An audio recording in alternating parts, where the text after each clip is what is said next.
Gracias, mil gracias por continuar con Uno más Uno. A continuación, vamos a conversar con el doctor Jorge Subero Isa, pasado presidente de la Suprema Corte de Justicia y uno de los hombres que mejor manejan los temas judiciales. Y hay muchos ahora, doctor. ¿Cuál es su balance de esta nueva gestión, sobre todo el Ministerio Público, más que este nuevo Ministerio Público ya tiene 2 años? Ya cumple 2 años y el gobierno cumple 2 años. ¿Cuál es su balance? Bueno, es que no se podía esperar otra cosa, donde Miriam Germán Brito presida cualquier institución y un equipo que tiene, no se puede esperar una cosa que no sea buena. O sea, el balance es totalmente positivo. Ha habido, creo que por primera vez en toda la historia de la República, una política, una cierta medida, una política de persecución contra la corrupción, y eso hay que aplaudirlo. Todos los dominicanos debemos de aplaudirlo. No se dieron esas condiciones para que se pudiera perseguir la corrupción. Se le atribuía mucho a los jueces y creía la gente como que los jueces perseguían. Sin embargo, nos damos cuenta hoy en día que la debilidad estaba en el Ministerio Público, que los 20 años de que se habló aquella vez que no había un condenado por corrupción no era culpa de los jueces, sino del Ministerio Público, porque los expedientes carecían de buena fundamentación. Pero yo valoro hasta este tiempo, hasta este momento, casi a 2 años de la gestión de Miriam Germán y del grupo, del equipo que la acompaña, Jenny Berenice, Camacho y los demás. Yo creo que ha sido muy positivo para el país. ¿Y ve usted algún reto de ese Ministerio Público, sobre todo pensándolo en las fiscalías que están en los territorios, en las provincias, que también han sido objeto de algunos escándalos, o de cualquier otro elemento que usted considere que sería importante tomar en cuenta a nivel de reto? Bueno, lo que pasa es que es lo que yo siempre he dicho, o sea, la independencia del Ministerio Público no depende de una persona. O sea, nadie cuestiona la independencia de Miriam Germán y de los demás, de Jenny Berenice, pero específicamente me refiero a Miriam, que es con quien yo más contacto he tenido. O sea, nadie es capaz de dudar de la independencia de Miriam. Sin embargo, es una persona que en la actualidad depende pura y simplemente del humor con que maneja el presidente de la República para quitarla o no, porque la independencia es en razón de la persona, en este caso, no es una independencia totalmente estructural, cuya continuación dependa de otro órgano que no sea el presidente de la República. Hay alguna falencia todavía, principalmente en la Fiscalía del Interior, porque se ha concentrado prácticamente todo a la lucha contra la corrupción en el Distrito Nacional. O sea, en los pueblos, yo me imagino, no sé, hablo sin tener los elementos de juicio necesarios, pero yo me imagino que en los pueblos continúan habiendo, principalmente a nivel de las alcaldías, algunas inconductas. Y eso que usted acaba de decir, doctor Jorge Subero Isa, de que la magistrada depende básicamente del humor con que amanezca el presidente, implica que usted está de acuerdo con que hay que cambiar la forma en que se designe el procurador o la procuradora general de la República. Mire, déjeme darle este dato. Saliendo yo de una misa en ocasión del 10º aniversario de la designación de los jueces de la Suprema Corte de Justicia, que fueron designados por el Consejo Nacional de la Magistratura en el año 1997, yo dije que era necesario que el Procurador General de la República fuese designado por un órgano que no fuera el presidente de la República. Y sugerí en aquella ocasión que lo designara el Consejo Nacional de la Magistratura como designan a los jueces de las altas cortes. Absolutamente nadie, ni Participación Ciudadana, ni Finjo, ni la sociedad civil, ni los empresarios, ni las iglesias, respaldaron mi posición. Dijeron, es más, muchos dijeron que si yo abogaba por un ministerio público independiente designado por un procurador independiente designado por una entidad que no fuera el Poder Ejecutivo, también los jueces tenían que haber una jurisdicción especializada. O sea, yo estoy totalmente de acuerdo. Estoy de acuerdo fundamentalmente en dos. Primero, que el Procurador General de la República no sea designado. Tengo que ser coherente con mi posición de hace 20 años. Que no sea designado por el presidente de la República y segundo, que no forme parte del Consejo Nacional de la Magistratura. Esos son dos aspectos que para mí son centrales. Obviamente, habría que modificar la Constitución y ustedes están pensando, entonces, ¿usted está de acuerdo con que se modifique la Constitución a esos fines? Entonces yo le digo, en este momento no. Yo no estoy de acuerdo con que se modifique la Constitución en estos momentos porque toda modificación constitucional crea inquietudes. Entonces el país tiene demasiadas inquietudes que no son de esa naturaleza para que nos embarquemos en la actualidad en un problema de esa magnitud, donde se van a acarrear mucho los ánimos en un sentido o en otro. El país tiene problemas muy serios de seguridad ciudadana, tiene problemas con la guerra de Ucrania y Rusia, y problemas que van a venir. Ahora hay un renacimiento del COVID, de la COVID-19, que esperamos que no pase de ahí. Pero yo creo que este no es el momento a esos fines. Ahora, a mí me gustaría, porque la sociedad va en evolución. Por eso que yo no soy partidario de una constitución pétrea y de que las legislaciones permanezcan inmutables en el tiempo, ni la jurisprudencia tampoco. Yo creo que las cosas deben de ir cambiando y ajustándose a la época. El problema de la independencia del Ministerio Público, como era la independencia de los jueces antes, porque recuerden que antes se hablaba de justicia independiente refiriéndose a los jueces solamente. Sí. Nadie abogó aquí, absolutamente nadie. Por primera vez, quien habla de un Ministerio Público independiente es Luis Abinader. ¿Qué era la independencia del Poder Judicial? ¿Qué era la independencia de los jueces? Perdón, la independencia de la independencia judicial, ¿qué era?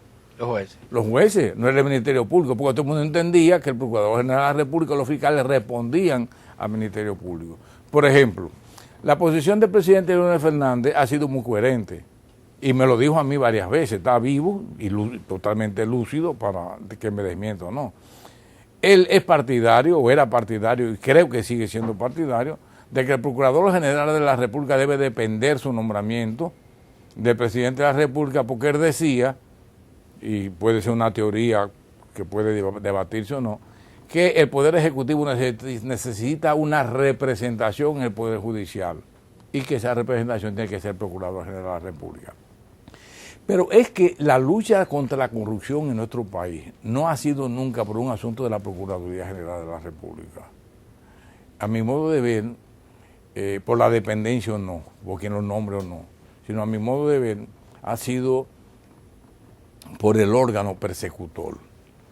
De ahí es que yo creo que en una posición ecléctica se podría mantener, y es una tesis, se podría mantener que el presidente de la República siga designando al Procurador General de la República y que se fortalezca el Departamento de Persecución contra la Corrupción, y que ese departamento no dependa directamente de la Procuraduría General de la República y que su titular sea designado por otro organismo que no sea ¿Y de quién puede depender? del Poder Ejecutivo. ¿De quién dependería?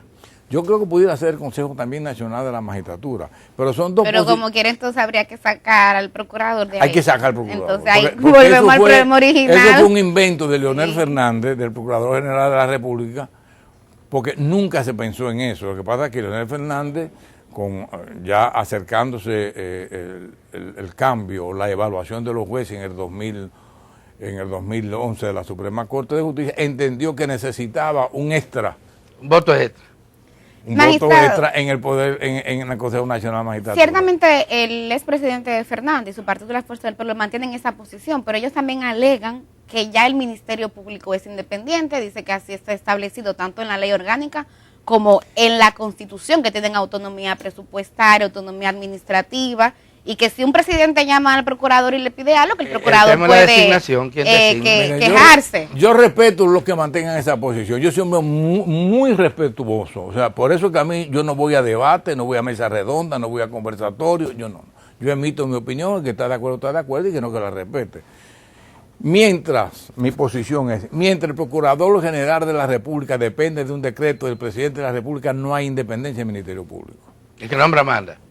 El que nombra manda. Pero fíjense, tomen en cuenta que el problema no ha sido con los delitos comunes en la con la Procuraduría, corrupción, ha sido con la corrupción. Pero recuerdo que yo también dije en esa ocasión que salí de la misa de Nuestra Señora de la Paz, que la lucha contra la corrupción en la República Dominicana era cíclica, porque solamente era cuando había cambio de gobierno. Después se olvida eso. Y después se olvida. ¿Está pasando eso ahora? Y pasó siempre. Miren, ahora yo creo que debe de profundizarse. O sea, no voy a decir que se fue selectivo en la persecución, no, yo creo que no ha sido selectivo, pero creo que deben de haber más. ¿Acaso? Más casos No están y más todos lo que personas son. sometidas, no están todos lo que son. O sea, yo creo que debe haber más. Pero creo, reitero, Incluyendo el pasado gobiernos. Pasado, todos. antes de Danilo. Todo ha ocurrido lo mismo. Fíjense, remóntense. Es más, yo creo que el único que no ejerció ninguna acción judicial en contra del gobierno anterior fue don Antonio Guzmán. Sí, cierto. Y quizá porque La política de borrón y cuenta nueva. esa fue una, la Y otra Atuey era de que Cans, que era- la judicatura en esa época dependía de la designación del Senado Sí, de la sí, República. Los jueces estaban... Bueno, habían sido y el, designados. el Senado lo controlaba. Lo controlaba el partido que perdió. que perdió. El partido que que perdió. perdió Pero de ahí para acá, con Balaguer, con Jorge Blanco. todo Todo lo mismo sí, ha sí. ocurrido. Lo Bueno, el mismo. Congreso llegó a acordar que los senadores de cada provincia eligieran los jueces.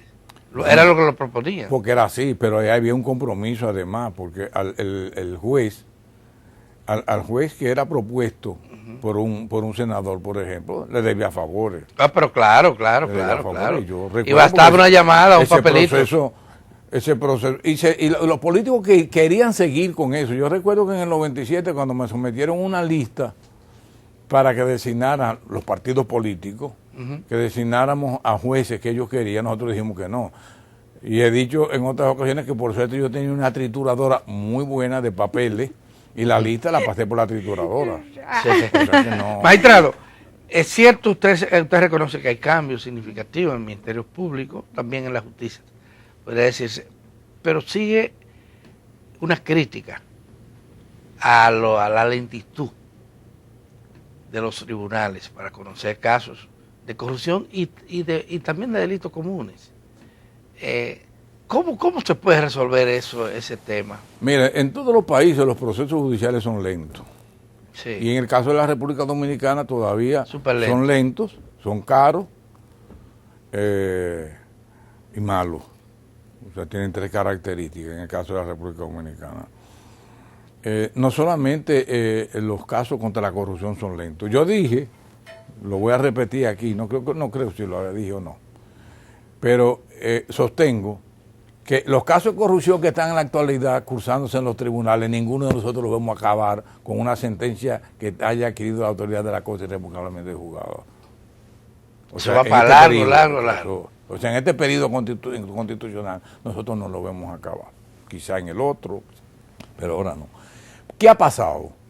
La justicia sigue, no obstante las transformaciones, las grandes transformaciones que ha habido, no solamente las que iniciamos nosotros en el 97, sino las que posteriormente se complementaron. Pero la justicia sigue adoleciendo de que es mala, cara, lenta. Entonces, principalmente para las clases desposeídas. De ahí es que yo había planteado una segunda ola de reforma judicial, que yo decía, bueno, éramos los jueces, porque nadie puede decir que los jueces son dependientes. ¿Dependientes de quién me van a decir a mí? O sea, los jueces son totalmente independientes.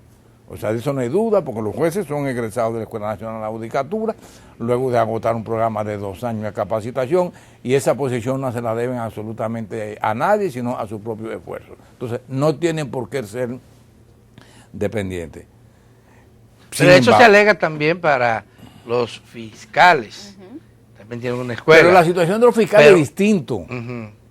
La situación de los fiscales es distinto porque los fiscales dependen de una u otra manera, no obstante, la ley orgánica del Ministerio Público depende de la Procuraduría General de la República. Los jueces no dependen de la Suprema Corte de Justicia. ¿No? Y muchos fiscales ingresaron y salieron de la escuela y fueron nombrados, aunque hayan hecho carrera, por recomendación partidaria. Sí. No hay duda. Pero pueblo. Es que miren, fuera del área del área de los tribunales inferiores. Y mire, la voy a jugar harto. Por ejemplo, en el caso de las altas cortes, hablo del Tribunal Superior Electoral, hablo del Tribunal Constitucional y hablo de Suprema Corte de Justicia. No es verdad, aunque lo diga San Pedro, que si no se obtiene la bendición política se llegue a esa posición. Absolutamente nadie. Inclusive en la actualidad. En la actualidad también. Y cabildeo, sí. Siempre. Y nosotros que fuimos posiblemente la Suprema Corte de Justicia más independiente que hubo, porque fue fruto de un consenso de la sociedad civil, de los empresarios, de las iglesias, Sí. de los fue muchos testigos. O sea, nosotros, no, a mí no me fueron a buscar a mi casa. O sea, a mí me contactaron y me dijeron, fulano de tal quiere que sea presidente y están de acuerdo que sea presidente. Y cada uno lo buscaron, o a cada uno se la buscó. O sea, pero a nadie van de que a su casa a ver, mira fulano de tal que tiene buen currículum, tráiganlo para lo vamos a nombrar en el Tribunal Constitucional. Eso no se maneja así, eso es mentira. Dígalo quien lo diga, eso es mentira. Cada uno ha recibido una bendición. Hay, por ejemplo, algunos de estos funcionarios importantes que todo el mundo sabe que tienen un vínculo partidario. Presidente de la Suprema Corte, de la Junta Central Electoral, por ejemplo. El mismo defensor del pueblo. O el presidente de la Suprema Corte tiene de padrinos, Justicia. tiene padrinos. Y el presidente de la Suprema Corte de Justicia, Es que para que fue llegar miembro a del una PLD, posición como del Comité cualquiera, Central. para llegar a una posición como esa, se necesita un padrinazgo político. Porque si no, no es posible. En la República Dominicana no es posible. No es posible. Porque es que la misma estructura, tanto del Consejo Nacional de la Magistratura como la propia idiosincrasia de la política dominicana. Pero entonces, No, Pero este parece que el discurso- presidente Luis Abinader hizo el mayor de los esfuerzos porque fueran personas sin militancia partidaria. Pero hubo que hablar con alguien. Porque yo tengo la completa seguridad que el presidente Abinader no conocía a ninguno de esa gente. Sí. Así es. Y probablemente le haya metido gato por liebre. Yo creo que no, yo creo que las elecciones han sido buenas. Debo decir algo para que no se preste a confusión. Yo creo que es compatible la posición política con la posición de juez. Estoy totalmente de acuerdo.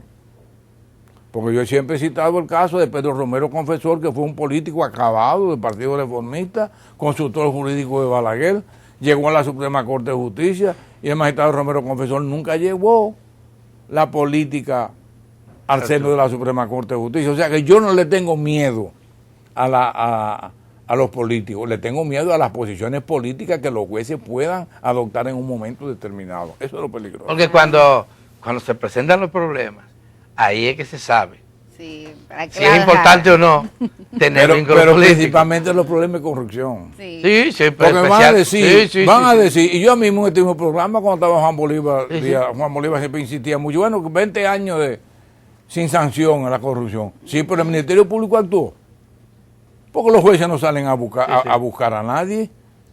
Y a veces también la judicatura tiene problemas, los jueces. Nosotros conocimos un caso de sometimiento de jueces activos Sí, sí. a la justicia por corrupción y la principal acusada salió libre, Sí, sí. pese a que se Está presentaron bueno. evidencias Sí. Pero por falta de qué?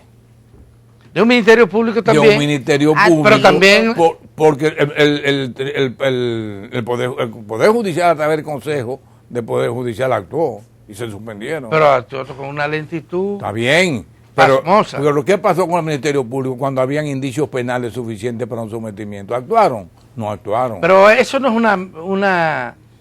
un antecedente, un caso muy perjudicial. Muy Porque perjudicial. dice, bueno, contra el juez no se meta. No, yo lo dije en aquella ocasión, que era un mal precedente de que Mal precedente. que no se sometieran penalmente.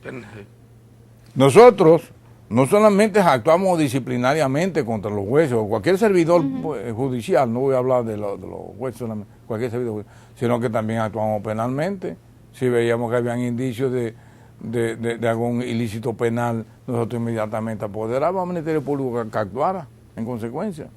Magistrado, me interesa tener su visión también sobre otro problema que recoge hoy la prensa, que es el exceso de privados de libertad de manera preventiva en las cárceles. Eso también tiene que ver con el punto que mencionaba Alberto, de la mora judicial. El mal Sí, de nunca acabar. el mal de nunca acabar, así mismo. ¿Qué se puede hacer? Esto no le gusta a mucha gente que yo lo diga, pero yo lo voy a decir. Dígalo, dígalo.